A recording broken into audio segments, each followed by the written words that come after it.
This is case 2022-0259, Larissa Troy versus Bishop Guertin High School et al.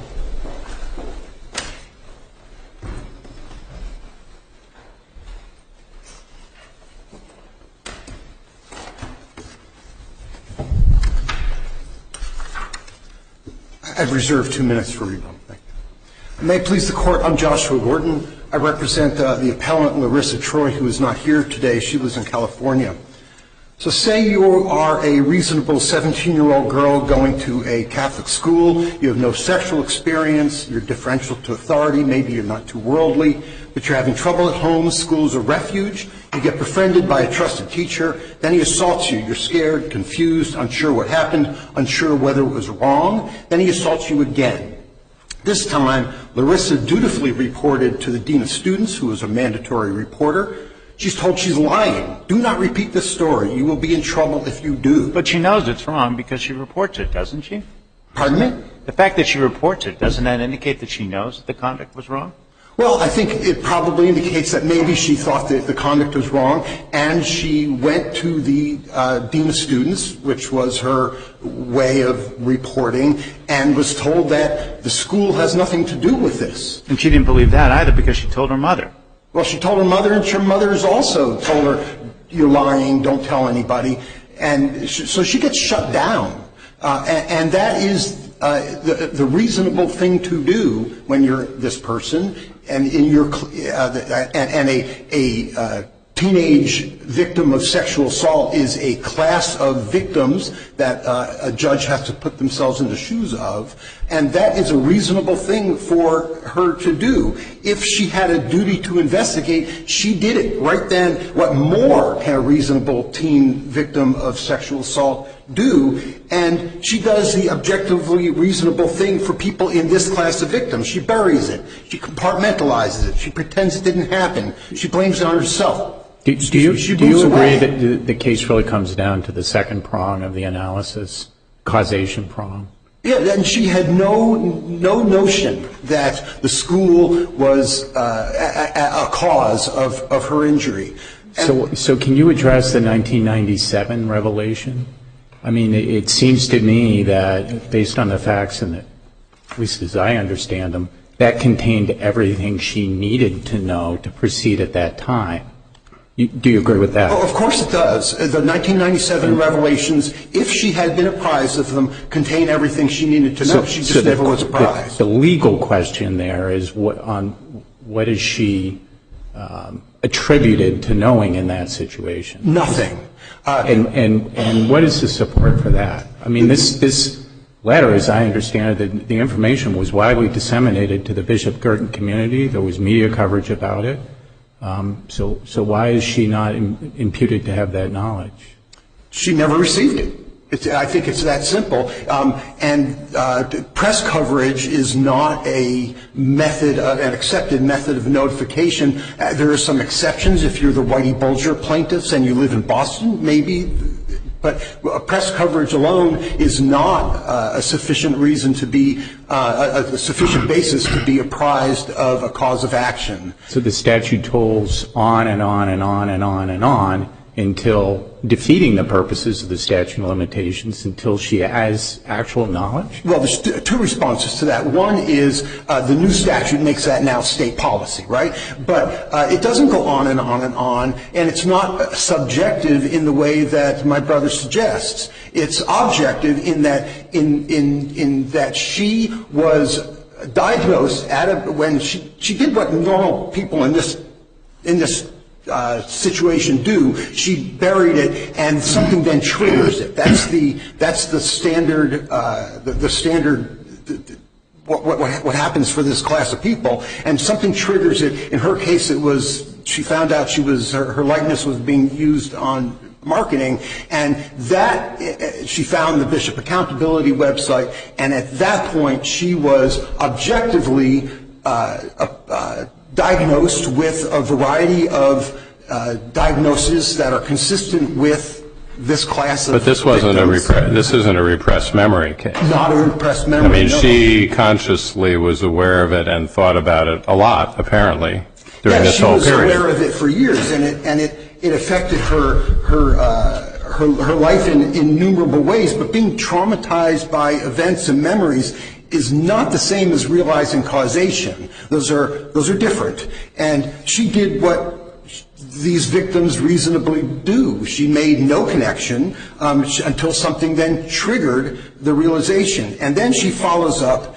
after she learns about the Bishop Accountability website, and she learns that the school knew and concealed before she was assaulted that her abuser was a convicted sex offender. And up to that point, she had no reason to know or suspect that Bishop Guertin had any knowledge of McEnany's crimes or that Bishop Guertin would even employ such a person. And the school knew at the time of her assaults of this background? School writ large? It knew before, well before. Well, knew before, but also at the time when she was denied any response from the school.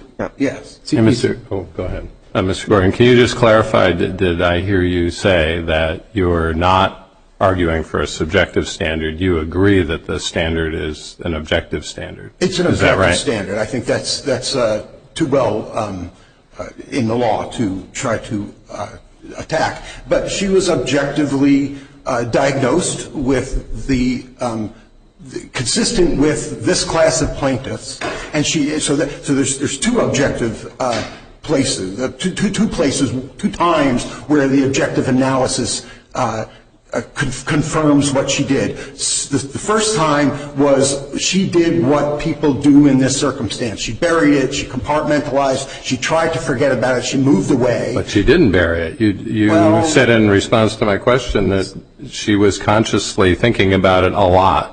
She worked hard on trying to bury it for herself in her own mind by compartmentalizing it, and then blamed it on herself. And that's what people, and I've never been there, but people in this situation do. She's not really trying to hold the school responsible for the assault itself, but for its lack of responsiveness. Exactly. And negligent hiring, if I've read the pleadings correctly. Negligent hiring and negligent. So trying to bury the assault itself doesn't really get to the issue of what her claim is. She had no knowledge that the school had any role in this until she was triggered by events and in 2017 looked into it. And that's what made it clear to her that the school was involved, and it's the school's actions and not McEnany's actions that are here today. On that point, can you address the court's discussion in footnote 4 about Danley versus Bishop Guertin High School? Have you abandoned that, the principle underlying that decision? Remind me what Danley was. I think it was one of those federal cases or local. No, it was Judge Groff. Yes. Superior Court case where he found that, there was, once the plaintiff had knowledge of, and this goes to Justice Hans Marconi's point, the institutional misconduct. I mean, that is the complaint here, that she's been damaged because the institution. And in Danley, the Judge Groff said there's no way on earth that the plaintiff in that case could possibly have known that the institution in this case, that President Labby hired this guy knowing about the allegations in Maine. When Ms. Troy went to the Dean of Students, she was led to believe very explicitly that the school had nothing to do with this. And she went on that assumption afterwards. She didn't know that there was the school involvement until much later, until 2017. Do we know whether the dean had knowledge? Just a curiosity. We don't know. Yeah. Good question. Obviously the person who hired her, Brother Labby, knew, but he either kept mum about it or I don't know. It's on the record. I want to address two issues, or maybe a single issue that I see my brother. May I just before we get off that point, is the court's discussion about general knowledge of Catholic institutions, did he find that as a matter of law or a matter of fact? I think that's a matter of nothing at all. whether Catholic institutions have a reputation for this or that is not, doesn't impinge upon Ms. Troy's knowledge of what Bishop Guertin did in her situation. And as How is that? I mean, if there's widespread publicity that Catholic institutions are engaging in knowingly engaging in hiring individuals who have troubled backgrounds, doesn't that put her on notice? Yes, but one person's well-known because they watch this network, and one person I don't know at all because they watch a different network or read a different newspaper.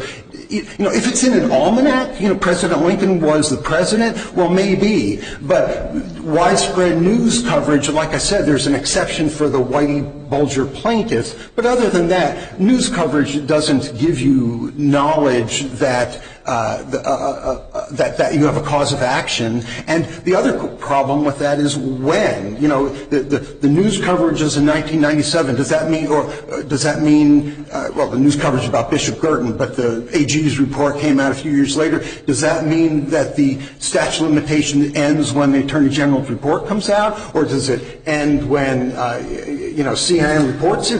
There's no way to judge those things, and I think the law is pretty well set on that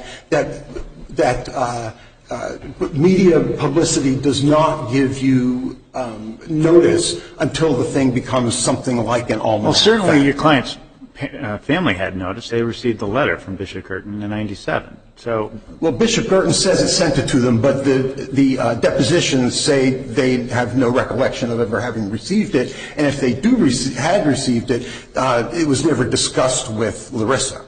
So I don't know what that. There have been instances where the schools in this situation have alerted all former students, and I think there was an example in the record given of that, but they didn't do that here. Is the application of the discovery rule a question of fact? The application of discovery rule, yes, it's a matter of fact. To which we owe deference to the trial. Yes. Bishop Guertin says his claim of litigation is handicapped by McAney's death, but he died before Larissa turned 30. He died before he